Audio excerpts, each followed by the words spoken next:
성령 강림주일은 기독교회가 공식적으로 시작된 교회 탄생일입니다. 우리 그리스도인의 신앙생활과 교회 생활에 있어서 이 성령의 역사를 바로 이해하고 체험하는 일처럼 중요한 것이 없습니다. 서양 사람들의 말 중에 목사에 대한 가장 큰 욕이 뭐냐 하면 성령 받지 말고 목회하라, 그 말이 제일 큰 욕이라고 합니다. 이것은 우리 장로나 권사나 집사나 평신도들에게도 똑같이 적용됩니다. 우리가 성령의 역사를 체험하지 못하고 바로 신앙생활을 할 수 없기 때문입니다. 그래서 고린도전서 12장 3절에 보면 성령이 아니고서는 예수를 그리스도로 시인할 수 없다, 그런 말 합니다. 또 로마서 8장 9절에도 그리스도의 영이 없으면 크리스찬이 아니라 그렇게 말합니다. 오늘 본문에도 18절에 보면 사도 바울이 술 취하지 말고 성령 충만함을 받으라, 그렇게 권고해 주고 있습니다. 그런데 에베소서 5장과 6장을 쭉 읽어보면 성령 충만함을 받으라 이렇게 교훈한 다음에 제일 먼저 부부 문제를 다룹니다. 그리고 부모와 자녀 문제를 다루고 있습니다. 그리고 나서 주인과 종의 관계를 다룹니다. 이것은 무엇을 말하느냐? 우리 그리스도인들이 성령 충만함을 받고 그것을 연습하고 실습해야 할 공동체가 가정의 공동체라 하는 것을 우리에게 말해 주는 것입니다. 그런데 이 성령을 우리는 뇌에 비유해서 설명해 볼 수 있습니다. 많은 사람들이 우리 뇌의 기능의 10분의 1도 활용하지 못하고 있습니다. 만일에 10분의 7, 8, 9를 활용하면 놀라운 창조적인 삶을 살 수 있게 됩니다. 컴퓨터도 마찬가지입니다. 저도 컴퓨터 노트북을 사용하고 있습니다만 그 기능의 일부분만 사용하고 있습니다. 우리가 성령의 역사를 체험하고 100% 성령의 능력 속에 사로잡힐 때 놀라운 창조적인 삶을 살 수 있습니다. 그러나 우리가 그 기능을 제한시킴으로 우리의 삶 속에 신앙의 기쁨이나 능력이 제한되어 있는 것을 우리는 볼 수가 있습니다. 그리고 한 걸음 더 나가서 우리의 이 성령을 이야기할 적에 참 성령과 거짓 영을 분별할 수 있어야 합니다. 많은 분들이 성령 받노라 하면서 기도하고 처리하고 금식하면서 오히려 거짓 영을, 사탄의 영을, 마귀의 영을 받는 경우를 볼 수 있기 때문입니다. 그래서 사도 요한도 요한일서 4장 1절에서 영을 다 믿지 말고 그 영이 하나님께 속했나 시험해보라 그랬습니다. 세상에는 거짓 선지자들이 많이 나타났기 때문이라 경고합니다. 이 참 성령은 우리에게 진리를 깨닫게 합니다.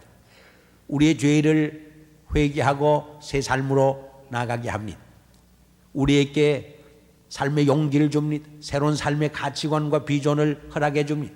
삶의 새로운 환상을 바라보게 합니다. 다른 사람을 사랑하고 용서할 수 있게 합니다. 다른 사람을 민망히 여기고 불쌍히 여기는 마음을 주게 되는 것입니다. 삶에 말할 수 없는 감격과 기쁨을 주고 평화를 주게 되는 것입니다. 예수님께서 세상을 떠나면서 제자들에게 이제 내가 가면 보혜사 성령을 보내주시겠다 약속을 했습니다. 이 보혜사란 말은 컴포터, 위로자란 뜻입니다. 또 그 원래 뜻 속에는 우리를 변호해주는 변호사란 뜻도 있습니다. 이 험악한 세상을 살아갈 적에 우리를 보호해 주시고 인도해 주시고 우리를 대신해서 변호해 준다 하는 뜻을 담고 있습니다. 그런데 우리가 성령을 이야기할 적에 늘 혼돈되는 문제가 하나 있습니다. 그것은 성령의 내재와 성령의 인칭과 성령 세례와 그리고 한 걸음 더 나가서 성령 충만이 어떻게 다른가 하는 것을 우리는 바로 이해하지 못할 때가 있습니다.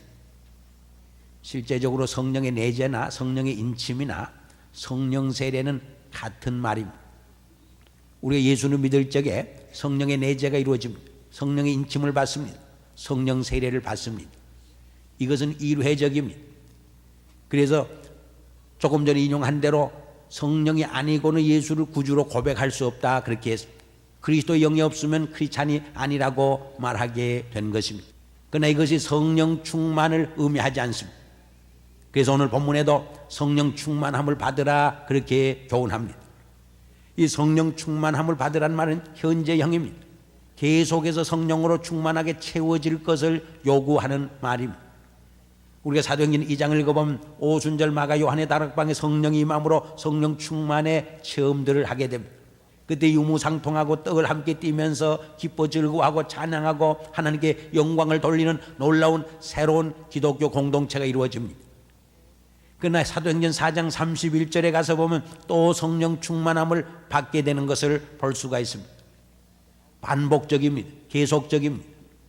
사도 바울의 생애도 보면 예수를 믿고 사도행전 9장 17절에 보면 아나니아를 통해서 그가 기도할 적에 성령 충만함을 받습니다. 그러나 그 후에 세계 1차 선교 여행 때 또 한 번 성령 충만함을 받게 되는 것을 우리가 볼 수가 있습니다. 그래서 성령의 내재와 성령의 인침과 성령 세례는 일회적이지만은 성령 충만함은 반복적이고 계속적인 것을 알 수 있습니다. 그런데 왜 여기서 혼돈이 오느냐? 오순절 순복음 계통에서는 이 성령 세례와 성령 충만을 하나로 보고 있습니다. 그러니까 그분들은 성령 세례를 성령 충만으로 그렇게 해석을 합니다. 여기에서 늘 혼돈이 오고 어려움이 오는 것을 우리는 알게 됩니다. 그럼 이 성령 충만이 뭐냐? 성령에 의해서 100% 통치되는 다스림을 받는 삶을 의미하는 것입니다. 그러므로 성령 충만한 사람은 어떤 사람인가? 똑같은 크리스찬들이지만은 그리스도인이지만은 영적 수준이 다릅니다. 아직도 육신에 속한 그리스도인도 있습니다. 그러나 또 많은 분들이 영에 속해 있습니다. 그러나 영에 속했지만은 성령 충만한 수준에 있는 분과 그렇지 못한 분들도 있는 것을 볼 수가 있습니다. 이 성령 충만한 분들은 성령을 근심케 하지 않습니다. 성령을 슬프게 하지 않습니다. 성령을 거슬려 행동하지 않습니다. 성령을 소멸하지 않습니다. 성령을 회방하지 않습니다. 성령을 항상 기쁘게 하고 성령의 뜻에 순종하고 성령에 온전히 자기의 삶을 의탁하고 맡기게 되는 것을 우리는 볼 수가 있습니다. 그럼 성령 충만의 결과가 무엇인가? 크게 두 가지로 성경은 설명합니다. 하나는 성령의 은사로 나타납니다. 여러 가지 은사를 성령 충만함을 받을 때 주십니다. 또 우리의 생활 속에서 성령의 열매를 맺습니다. 갈라디아서에 나오는 성령의 9가지 열매가 그 대표적인 열매들인 것입니다. 그러나 오늘은 본문 말씀을 중심으로 해서 성령 충만한 성도의 삶 속에 일어나는 모습이 무엇인가? 성령 충만한 성도의 가정생활에서 나타나는 모습이 어떤 것인가? 이런 문제를 생각해 보려고 합니다. 첫째로 성령 충만한 사람은 지혜가 생깁니다. 오늘 본문 15절 한번 같이 읽어보겠습니다. 15절 그런즉 너희가 어떻게 행할 것을 자세히 주의하여 지혜 없는 자같이 말고 오직 지혜 있는 자같이 하여 이렇게 말했습니다. 성령 충만한 사람은 하나님의 주시는 지혜가 생깁니다. 그래서 개인의 생과 가정생활에 하나님의 지혜로 다스립니다. 이 하나님의 지혜가 있는 사람은 우리의 삶을 헛되이 살지 않습니다. 오늘 현대인의 가장 큰 문제가 뭐냐? 지식은 많이 쌓여가는데 지혜가 없다고 하는데 문제점이 있습니다. 이 성령 충만한 사람은 가정생활뿐만 아니라 교회생활과 직장생활도 하나님의 주시는 지혜로 잘 관리하고 다스리는 모습을 우리가 볼 수 있습니다. 예수님께서도 비둘기같이 순결하고 뱀같이 지혜로워라 그렇게 말했습니다. 올 세상은 참 악합니다. 이 험준한 악한 세상을 바로 살려면 하나님의 주시는 지혜가 우리에게 필요한 것입니다. 우리 개인이나 공동체가 지혜로워야 합니다. 이 지혜로운 사람이 인생을 바로 삽니다. 자기에게 주어진 탤런트나 시간과 모든 것을 하나님의 영광을 위해서 바로 관리합니다. 인생의 프라이어리티가 무엇인가를 깨닫습니다. 어떻게 말하고 어떻게 행동하고 어떻게 선택하고 어떻게 헌신해야 할 것을 알고 있는 것입니다. 고린도전서 2장 10절에 보면 성령은 모든 것 하나님의 깊은 것도 통달한다 그렇게 말씀을 합니다. 사람의 깊숙한 것을 사람의 영이 아니고는 깨달을 수가 없습니다. 마찬가지로 하나님의 그 사정을 하나님의 영이 아니고서는 통달할 수 없는 것입니다. 요한복음 14장 26절에서도 보혜사 성령이 너희에게 모든 것을 가르치고 내가 너희에게 말한 모든 것을 생각나게 하리라 예수님께서 말씀을 하셨습니다. 성령님은 우둔한 우리에게 지혜를 줍니다. 이 하나님의 지혜를 주어서 하나님의 신비하고 오묘한 그 진리의 세계를, 비밀의 세계를, 영적 세계를 깨닫게 하시는 것입니다. 무엇보다도 하나님이 주신 시간과 세월을 바로 선용할 수 있는 지혜를 주시는 것입니다. 결국 인생은 하나님께서 주신 세월을 어떻게 관리하느냐, 우리에게 남은 때를 어떻게 우리가 사느냐, 이것이 우리의 삶을 결정합니다. 하나님의 지혜는 우리로 하여금 이 세월을 아끼게 합니다. 세월을, 기회를 포착하게 합니다. 그리고 남은 때를 헤아릴 줄 아는 지혜를 주십니다.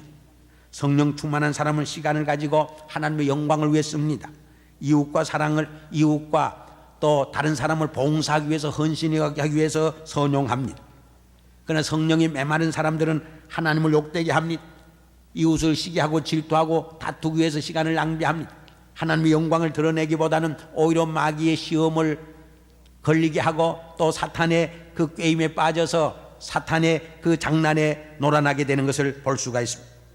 말하자면 하나님의 영광을 가리우는 일의 시간을 낭비하게 되는 것입니다. 두 번째로 성령 충만한 사람은 어떤 삶을 사느냐, 주의 뜻이 무엇인가 분별할 줄 안다고 했습니다. 우리 17절 말씀 같이 한번 읽어보겠습니다. 그러므로 어리석은 자가 되지 말고 오직 주의 뜻이 무엇인가 이해하라. 무엇입니까? 성령 충만한 성도는 우리의 개인 생활과 가정 생활에서 늘 주님의 뜻을 추구한다, 그런 뜻입니다. 예수님은 세상에 오셔서 일평생 하나님의 뜻을 추구했습니다. 내 양식은 하나님의 뜻을 이루는 것이라 그렇게 말했습니다. 마지막 겟세마네 동산에서 가장 어려운 십자가를 앞에 놓고 할 수만 있으면 이 잔이 내게서 지나가게 하시옵소서, 그러나 내 원대로 마옵시고 아버지 뜻대로 되어지이다 결단하는 것을 봅니다. 하나님의 뜻을 이루기 위해서 십자가를 지시게 되는 모습을 볼 수가 있습니다. 그러나 성령이 메마른 사람은 자기 중심적인 삶을 삽니다. 이기적인 삶을 삽니다. 누가복음 12장에 보면 어리석은 부자의 비유가 나옵니다. 거기 보면 가을에 많은 수확을 바라다 보면서 내가 나를 위해, 나란 말이 계속 반복되는 것을 우리가 읽어볼 수가 있습니다. 그러나 우리는 분명히 기억을 해야 합니다. 잠언 19장 21절에 보면 사람의 마음에는 많은 계획이 있어도 오직 여호와의 뜻이 완전히 서리라, 그렇게 말씀하고 있습니다. 야고보서 4장 13절 이하에도 어떤 분이 먼 곳에 가서 1년을 유하면서 장사에서 많은 이익을 보리라 하는 사람에게 뭐라고 말합니다.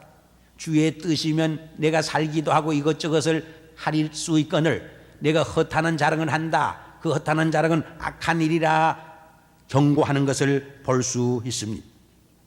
세 번째로 성령 충만한 삶은 신령한 노래와 감사가 넘치게 된다고 했습니다. 오늘 보면 19절과 20절에 보면 시와 찬미와 신령한 노래를 화답하며 항상 아버지 하나님께 감사한다, 그렇게 말씀을 하고 있습니다. 성령 충만한 성도에게는 무엇보다도 기쁨이 넘칩니다. 그의 삶 속에 신령한 노래가 차고 넘칩니다. 누가 뭐라고 해서 하는 것이 아닌 명령을 해서 시를 부르고 찬송을 부르는 것이 아닙니다. 정말 구원의 기쁨에 감격해서 자기도 모르는 사이에 입에서 기쁨이 정말 충만하게 솟아나고 그의 삶 속에서 콧노래가 불러지고 춤이 덩실덩실 춰질 수 있는 그러한 기쁨과 감격의 삶을 의미하는 것입니다. 여기 보면은 예수 그리스도 이름으로 하나님 아버지께 항상 감사한다고 했습니다. 성령 충만한 사람은 입만 벌리면 감사가 터져나옵니다. 찬양이 터져나옵니다.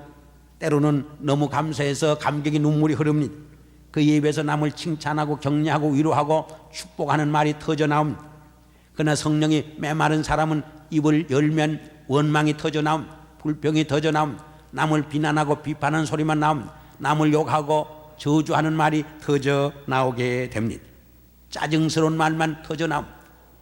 우리는 그 사람의 입술의 열매를 봐서도 성령이 얼마나 충만한가, 성령이 메말라 있는 사람인가 이해할 수 있게 됩니다.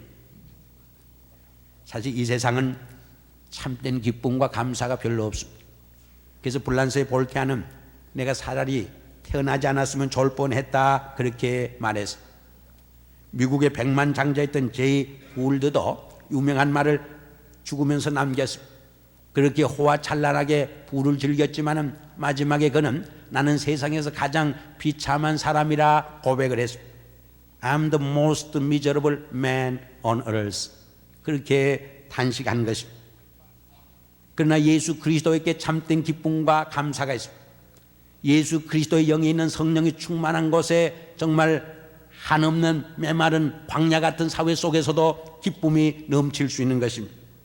요한복음 16장 22절에 보면 내가 다시 너희를 보리니 너희 마음이 기쁠 것이요 너희 기쁨을 빼앗을 자가 없으리라 그렇게 말씀을 했습니다. 여러분 잘 아는 대로 사마리아 우물가에서 예수님은 한 여인을 만났습니다. 예수님이 그 여인에게 말하기를 이 물을 마시는 자는 다시 목마르니와 내가 주는 물을 마시는 자는 영원히 목마르지 아니하리라 했습니다. 그녀는 예수님께서 주시는 생수를 받아 마셨을 적에 정말 지금까지 목말랐던 그 삶이, 그래서 남편을 5번이나 바꿔보는 삶을 살았는데 정말 세상에 만족과 기쁨이 없었지만 주님의 주시는 그 생수를 받았을 적에 너무나 기뻐서 물동이를 탕가치고 마을로 뛰어가서 내가 메시아를 만나라고 기쁨의 메시지를, 자유의 메시지를, 구원의 메시지를, 생명의 메시지를 증가하는 모습을 볼 수 있게 됩니다. 마지막으로 성령 충만할 적에 피차 복종하는 삶이 일어납니다. 우리 21절 말씀 같이 한번 읽어보겠습니다. 그리스도를 경외함으로 피차 복종하라. 성령 충만한 사람은 먼저 하나님께 순종합니다. 그리고 하나님께 순종하는 그 순종의 삶을 통해서 피차 서로 복종하는 삶을 삽니다. 여기 복종한다는 말은 상대방에게 대해서 머리를 숙이는 것 정도를 말하지 않습니다. 상대방을 가슴 뜨겁게 사랑하고 섬기는 삶을 의미하는 것입니다. 성령 충만한 성도에게는 이 하나님의 뜻에 순종하는 삶과 아울러 정말 그러한 순종으로 피차 사랑하고 섬기는 삶이 일어나게 된다는 말입니다. 동부 어느 지역에서 있었던 일입니다. 이 전도 폭발팀이 한 분은 저녁 때 이렇게 이제 전도하러 다니는데 세 사람이 큰 저택 옆을 지나가게 되었습니다. 근데 자꾸 성령이 감화와 감동을 줍니다. 저 집에 가서 놓고 하라고, 배를 눌러서 전도하라고. 근데 가만히 그 집을 보니까 한국 사람 집이 아니에요. 이 한국 사람들만 찾아다니면서 전도하는데 큰 저택인데 미국 사람이 사는 집에 문패를 보니까 영어도 못하는데 공연히 만나서 이야기도 못할 텐데 전도를 어떻게 하나 가슴이 두근거리고 겁이 나서 그냥 지나가려고 합니다. 그러면 다시 성령이 자꾸 그래도 전도하라, 놓고 하라, 배를 눌리라 하는 마음이 자꾸 생깁니다. 그래서 하는 수 없이 세 사람이 가서 배를 누릅니다. 첫 번째 배를 누르니까 대답이 없습니다. 프랑스였는데 대답이 없습니다. 두 번째 배를 누릅니다. 그래도 대답이 없습니다. 세 번째 배를 누릅니다. 그래도 대답이 없습니다. 그래서 이제 포기하고 가려고 합니다. 그러나 마지막으로 한 번만 더 누르고 가자 해서 눌렀습니다. 그랬더니 집안에서 어떤 노인이 나옵니다. 나중에 알고 보니까 이 노인이 너무 고독하고 허탈감에 빠져서 그렇게 돈은 많고 재산은 많지만은 자살하려고 자살을 시도하고 있었어요. 그런데 자꾸 배를 누르니까 죽을 수가 없어서 문 밖으로 나왔다가 전도를 받게 된 거예요. 뭐 한국말로 전도는 별로 못하지만 영어로는 못하지만 Believe in Jesus, then you will be saved. 아주 쉬운 영어를 한마디 해서 그랬더니 들어오라고 그러더라고요. 그게 브로큰 잉글리시로 전도를 시작합니다. 그리고 기도할 때는 더 어렵지 않습니까? 한국말로 기도합니다. 근데 놀라운 사실은 그 노인의 눈물을 줄줄 흘리면서 예수를 영접합니다. 여러분 성령이 역사할 적에 언어가 문제가 아니에요. 한국말로 해도 통해요. 오히려 브로큰 잉글리시가 더 방언처럼 신비하게 들린다 그 말이에요. 그래가지고 예수를 영접하고 새로운 삶을 살게 되어서 얼마나 그 사람 속에 가정에 변화의 역사가 일어나게 되었는지 알 수 없습니다. 성령 충만한 삶은 하나님의 말씀의 음성에 귀를 기울이고 순종합니다. 그 순종의 삶 속에서 피차 복종하는 삶을 살아가게 됩니다. 그러나 성령이 메마른 사람은 하나님의 영에 불순종합니다. 피차 거슬려 행동합니다. 피차 시기하고 질투하고 다투고 서로 싸우게 되는 것을 우리는 볼 수 있습니다. 성령 충만한 성도는 내 것이 변해서 주님의 것으로 화합니다. 내 생각, 내 말, 내 행동, 내 생활, 내 봉사, 내 헌신, 자기 중심의 봉사가 이제 그리스도 중심의 하나님 중심의 봉사로 변화되어지는 것입니다. 이런 사람들은 직분에 별로 개의치 않습니다. 내가 장로가 되어야 한다, 집사가 되어야 한다, 그게 너무 집착하지 않습니다. 사실 너무 이 직분에 집착하는 사람은 성령 충만하지 못한 사람들이라 그렇게 말할 수 있습니다. 왼손이 하는 것을 오른손이 모르게 합니다. 숨은 봉사를 할 줄 압니다. 오직 하나님의 영광만을 나타내고 자기가 모든 어려움을 감당하고 짊어지게 되는 것입니다. 지난주에 이어서 우리 세 차에 걸쳐서 15분의 안수 집사를 선출 중에 있습니다. 참으로 성령 충만한 주의 일꾼들을 뽑아서 우리 교회가 더 확장하고 부흥하고 성장하는 하는 기회가 될 수 있기를 바랍니다. 사도행전 6장에 보면 초대교회가 성장하면서 이 구제하고 봉사하는 일을 맡기 위해서 7 집사를 뽑습니다. 사도들은 말씀과 기도하는 일에 전무하게 됩니다. 그런데 거기 보면 어떻게 뽑아야 한다 구체적인 방안은 제시하지 않습니다. 그러나 어떤 사람을 뽑아야 한다 가이드라인을 주고 있습니다. 그런데 사도행전 1장을 읽어보면 처음으로 우리 교회가 선거했던 방법이 하나 있습니다.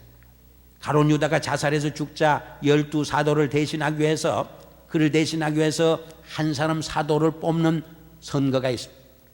그때는 2 사람을 선출했습니다.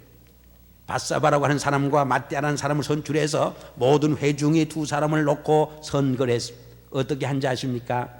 2 사람을 놓고 제비 뽑았어요. 이것이 성경적인 초대교회 방법이었어요.